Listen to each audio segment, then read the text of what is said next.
So, like many of you who have had multiple Zoom meetings a day or just get sick and tired of being inside, I've tried to get outside pretty regularly every day to take a walk or two or three, and been hitting my step count, which is always good for my health and sanity and so forth. In the last week, I've noticed some graffiti show up on a bridge that I cross pretty regularly, and on the iron framework, I've seen in chalk and cap letters these words, these phrases: virus hoax, open USA, open schools now, and isolate the sick. Now, when I read these things, I read fear and I read frustration because I really don't think whoever authored these things or gave us this artwork was really wanting us to have a surge or wanted bad things to happen to the elderly or the vulnerable. And yet I'm also certain that it was this fear that caused a reaction in them to be completely insensitive and tone deaf to a very stressful situation for the entire world. Make no mistake, this is no hoax. And the tone deaf insensitivity, I mean, do you really think this person could stare somebody in the face who is struggling with COVID-19, or knows somebody who is, or the families that are grieving the loss of, in the United States, what are we at, 60,000 something dead? Not the best, but it reflects something about where that person's coming from, their frustration, because the losses are real. The loss of the jobs, the loss of security, everything. Then I went to the grocery store last weekend, and it's an errand that I've really avoided as much as possible. In my role as a pastor, I never know where I will be called to go. And sometimes that place where I need to go are with people who are extremely vulnerable. And knowing that we've got a few crosswalkers that are really struggling with some health issues, and you never know who's going to have a struggle next, I've wanted to stay very healthy because I don't want to create more problems by bringing whatever I've been exposed to in with me when I might need to go visit a family. So I've been extremely careful. So I go into the grocery store and I have my mask. Thank you, Danny Newman, for making me a cool Giants mask. And I go in and I was a little bit shocked to see that maybe only 60% of the people walking around the grocery store were wearing a mask. And this is after it's been widely promoted as a good idea for the general health of the population. I was quite surprised. And it was an interesting feeling in me. And by the way, I mean, some of the grocery store workers as well, a couple of them didn't have masks, or near the checkout, where there's like 3-4 workers standing around. One guy wanted to talk, so he pulled out his mask so he could talk and laugh and stuff, and then put it back on. I'm thinking, well, what was the point of that? And I had these weird mixed emotions. And maybe as I'm telling the story, you're having a similar reaction. When I see this, I see, okay, well, it's not a law on the books that people have to wear masks or you're going to be thrown in jail or something, or fined, at least not yet, not in our county.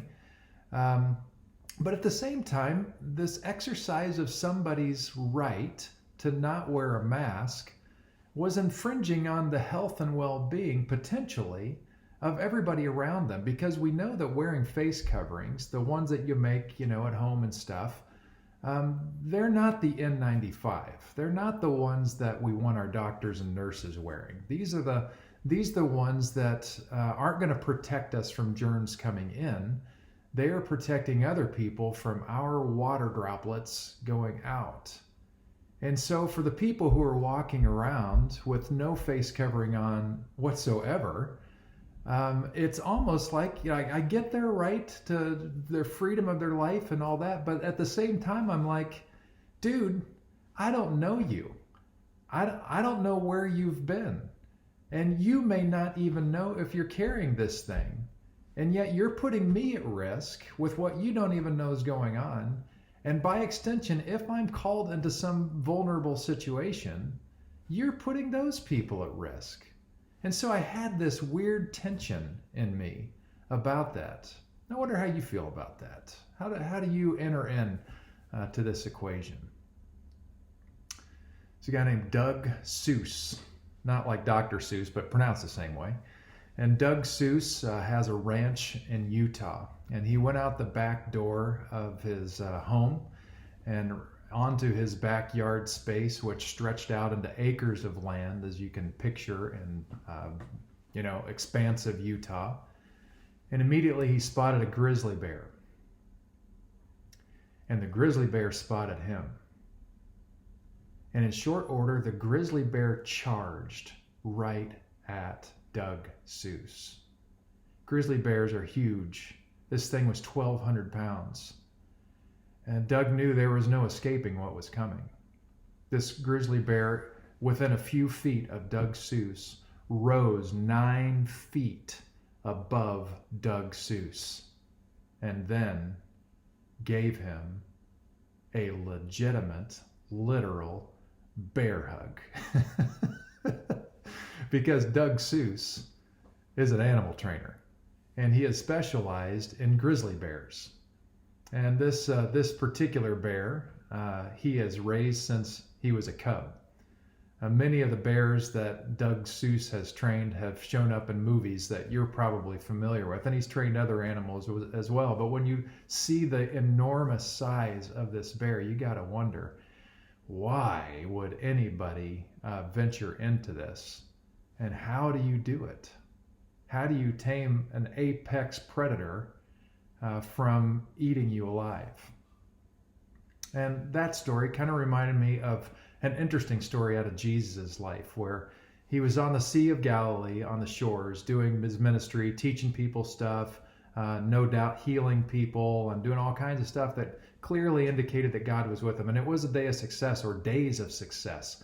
He kind of did most of his life around the Sea of Galilee, that region, and was renowned for his wisdom, his insights into Jewish scriptures, his way of being, the charisma that he carried, the way he lived his life, where he went, what he did, and miracles that he performed. He was remarkable, and he had a following. Well, after this particular day, he looked at the disciples and said, "Let's go to the other side of the lake." And so they hopped in a boat. A lot of the disciples were fishermen, in the inner circle especially. And so they got in a boat, and Jesus was wiped out. I mean, when we're at Crosswalk and doing 2 services a day, I'm there way early. I'm up way early reviewing my stuff. I'm there at the church way early getting things set up. And I'm usually one of the last people to leave the building. And when I get home, I know what a nap feels like, and I'm usually looking forward to it about 2 o'clock in the afternoon. Not that I always get one. So I understand. Here Jesus has been going maybe for days, and all day long he's been doing his thing. They get into the boat. It's a sunny day on the lake, and he's like, "Man, I'm just gonna crash out here, guys. Let me know when we land." In fact, this is how the story reads in the Gospel of Mark. Late that day he said to them, "Let's go across to the other side." They took him in the boat as he was. Other boats came along. A huge storm came up. Waves poured into the boat, threatening to sink it. And Jesus was in the stern, head on a pillow, sleeping. They roused him, saying, "Teacher, is it nothing to you that we're going to drown?" Awake now, he told the wind to pipe down and said to the sea, "Quiet, settle down." The wind ran out of breath. The sea became smooth as glass. Jesus reprimanded the disciples. "Why are you such cowards? Don't you have any faith at all?" And they were in absolute awe, staggered. "Who is this anyway?" they asked. "Wind and sea at his beck and call." So this is a very interesting story. It's one of these miracle stories that confounds us a little bit. And so I want to talk about how we approach this, the lens which we use to look at this. Now, our Western mindset, we are very literal oriented. So we tend to look at a story like this and just read it literally and try to understand what's going on as if it were a newspaper reporter giving this to us.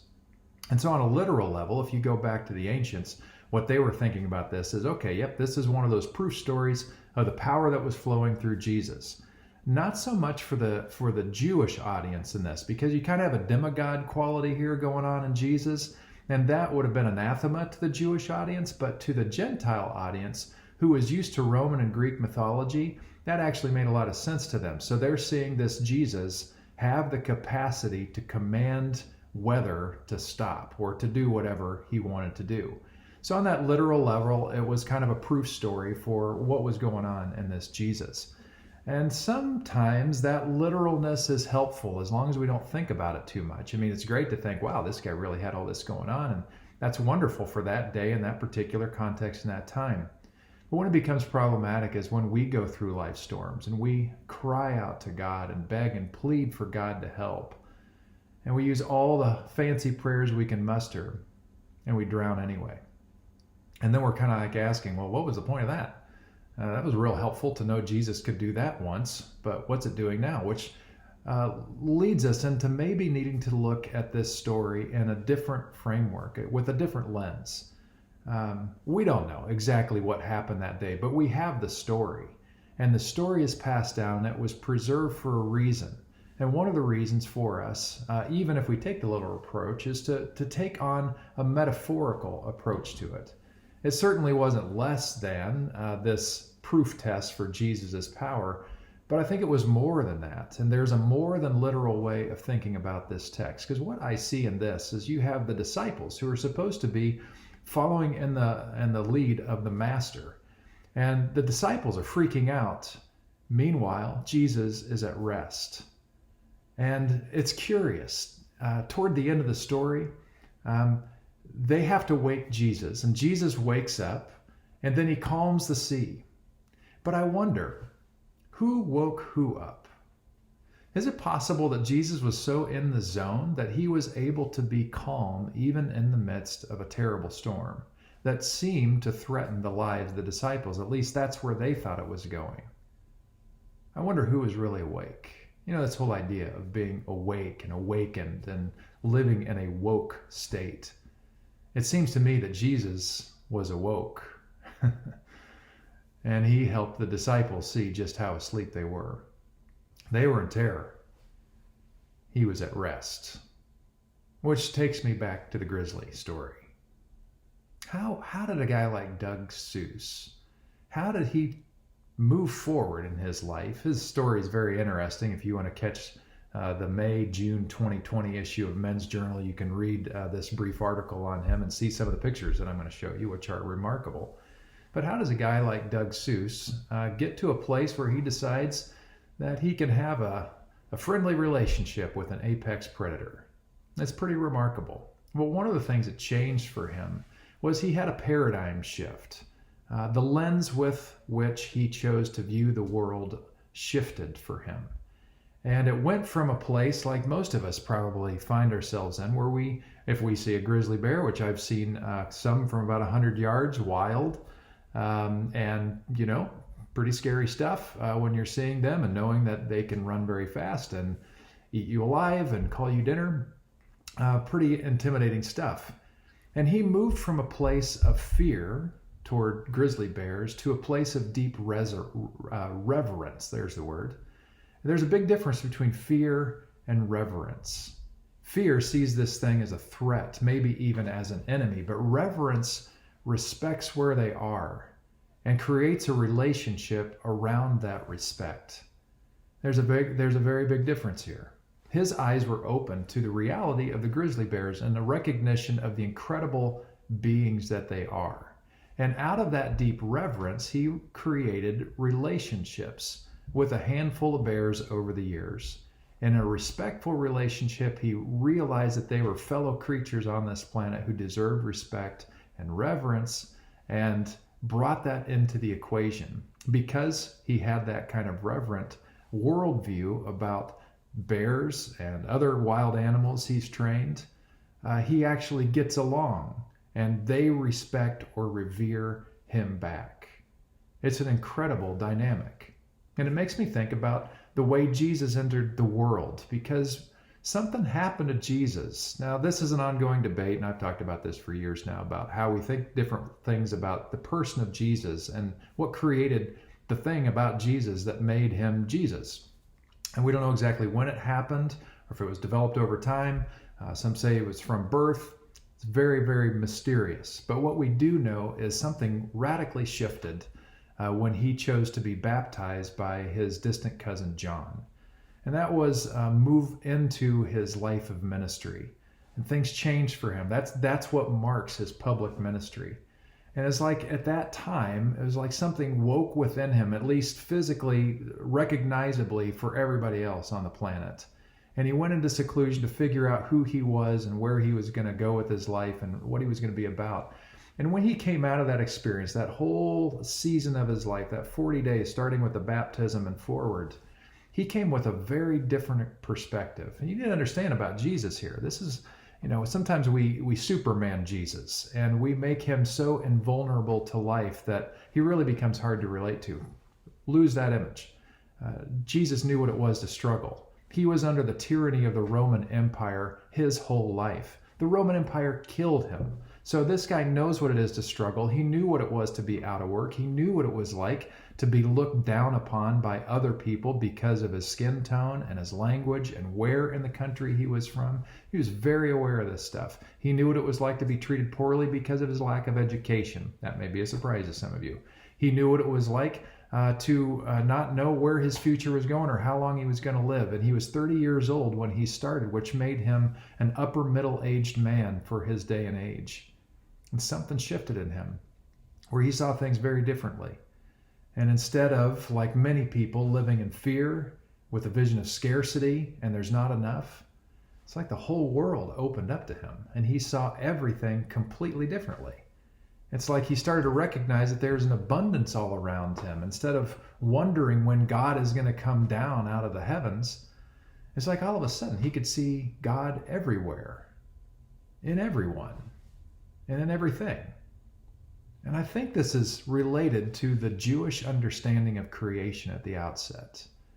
I think Jesus was very Jewish, and I think he was deeply in touch with the God that is represented in the Jewish scriptures. And the whole Jewish Bible starts out with what we have in the Christian Bible, the book of Genesis.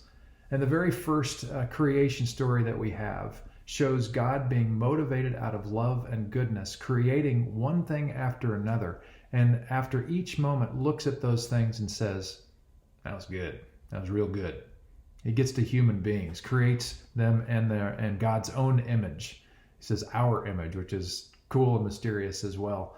And he looks at that and he looks at humanity and says, that's not just good. That's very good. And so it's this idea of goodness, that there's a good start here. That was really the foundation for how Jewish people saw the world, which was in direct contrast to the other cultures and the way they were understanding cosmology at that time.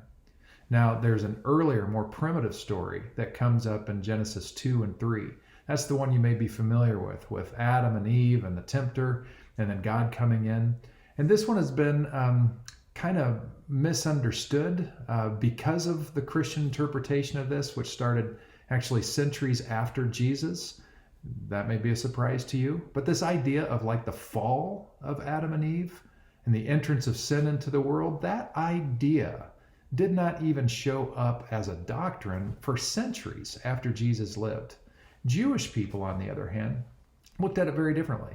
They saw this as a story of humanity, and a beautiful one at that, where you have, again, God creating out of love these beautiful people, Adam and Eve, and saying, hey, I want you to do well, go and flourish.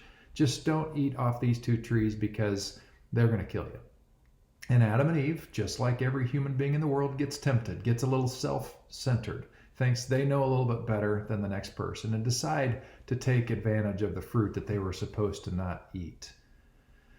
And they were deeply disappointed. And instead of being on top of the world and just like God, they found themselves full of shame and guilt.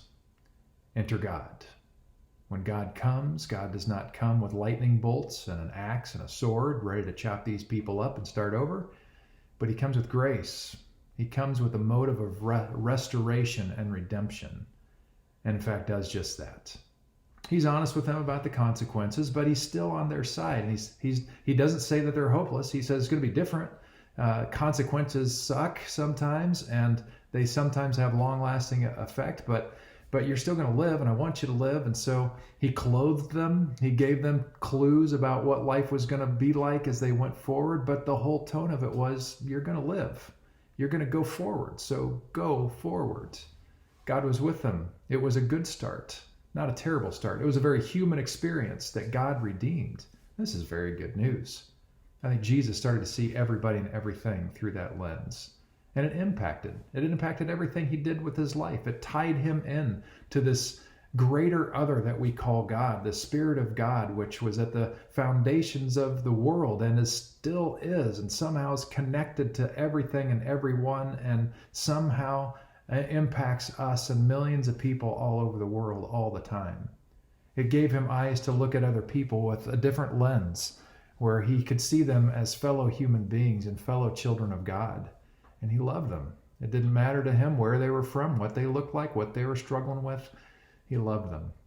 It also helped him call out power structures that were keeping some people down and keeping inequity and inequality going strong. And he recognized that that was not right, because we're all equal. We really, really are all equal, and we're all beloved by God. And that was his mindset that he brought, and so tied into the Spirit of God that was there from the beginning that amazing things happened in his life. He said at one point that he and God were one. And we've sometimes understood that to be this unique oneness, but then later on he has this prayer in the Gospel of John chapter 17 where his prayer is, God, I pray that my disciples will be one with you as you and I are one. Meaning that there is this connection, there is this unity, there's this together thing that is possible that changes everything. That gives us the capacity to see differently, even when it's all hitting the fan, even when we're in a storm. We're in a storm right now.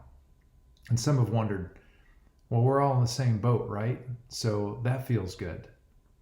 But crosswalker and outstanding person Terry Conwell posted an anonymous writing on Facebook just this past week.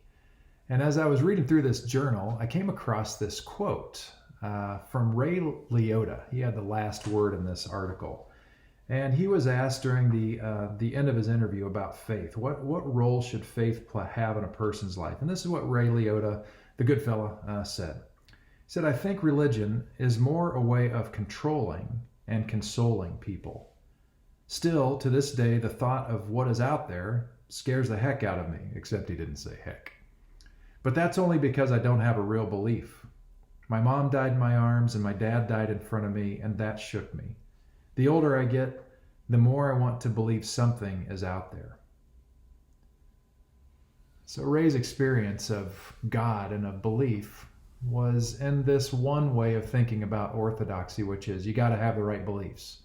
And that orientation toward orthodoxy does control, and in a weird way does console.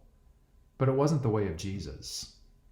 The way of Jesus, as he understood orthodoxy, was believing in the right way, which is an awakened way. When Jesus talks about being born again, that's what he's talking about. And so when Terry posted this comment on her Facebook page, or this writing on her Facebook page, when I read that the author was anonymous, that's true, but that anonymous author is also awake. Listen to what this author said. I heard it said that we are all in the same boat, but it's not like that. We are in the same storm, but not in the same boat. Your ship could be shipwrecked, and mine might not be, or vice versa. For some, quarantine is optimal, a moment of reflection, of reconnection, easy and flip-flops with a cocktail or coffee. For others, this is a desperate financial and family crisis. In some homes, a sole occupant faces endless loneliness. In others, family members are getting peace, rest, and time with each other. While in still others, quarantine means an increased danger due to domestic violence. With the $600 weekly increase in unemployment, some are bringing in more money to their households than they were when they were working. Others are working more hours for less money due to pay cuts or loss in sales. Some families of four just received $3,400 from the stimulus, while other families of four saw $0. Some were concerned about getting a certain candy for Easter, while others were concerned if there would be enough bread, milk, and eggs for the weekend. Some want to go back to work because they don't qualify for unemployment and are running out of money. Others want to kill those who break the quarantine. Some are home spending 2 to 3 hours a day helping their child with online schooling, while others are spending 2 to 3 hours a day to educate their children on top of a 10 to 12-hour workday. Some have experienced the near death of the virus. Some have already lost someone from it. And some are not sure if their loved ones are going to make it. Others don't believe this is a big deal. Some have faith in God and expect miracles during this 2020. Others say the worst is yet to come. So, friends, we are not in the same boat. We are going through a time when our perceptions and needs are completely different. Each of us will emerge in our own way from this storm. It is very important to see beyond what is seen at first glance, not just looking, actually seeing. We are all on different ships during this storm, experiencing a very different journey. Just respect others when in public and be kind.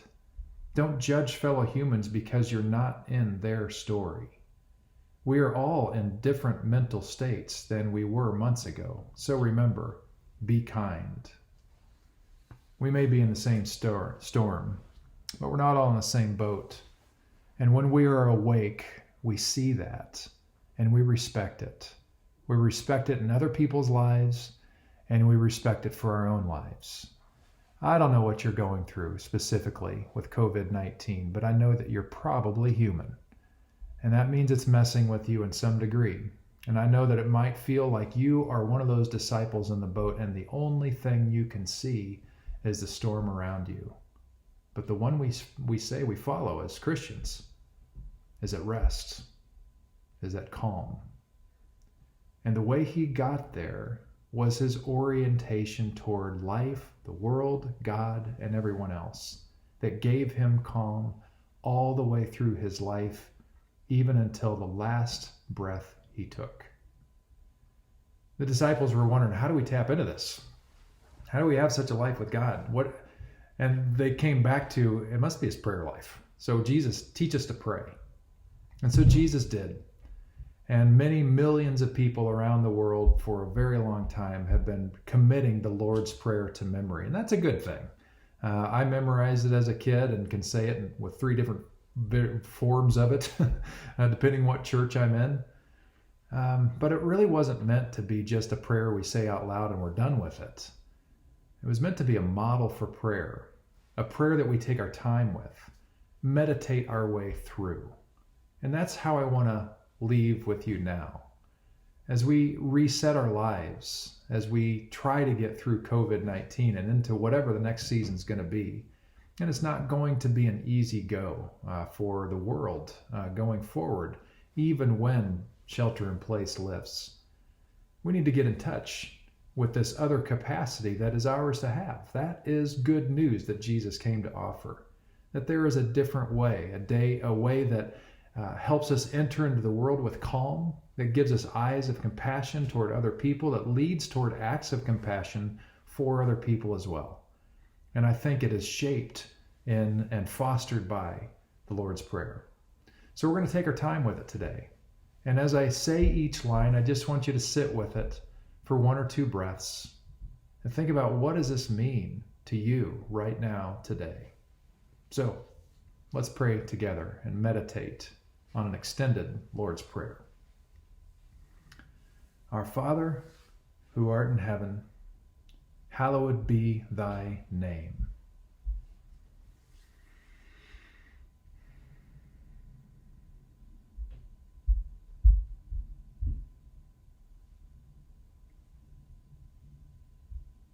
Thy kingdom come, thy will be done, on earth as it is in heaven.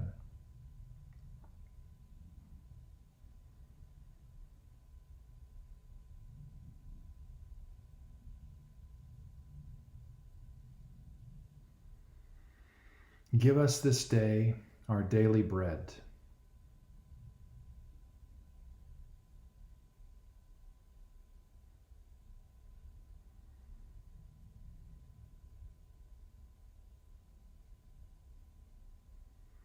Forgive us our trespasses, as we forgive those who trespass against us.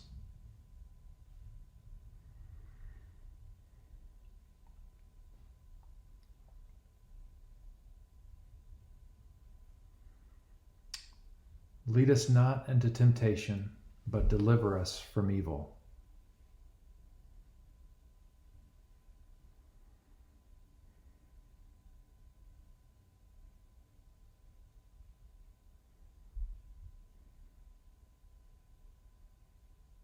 For thine is the kingdom, and the power, and the glory forever.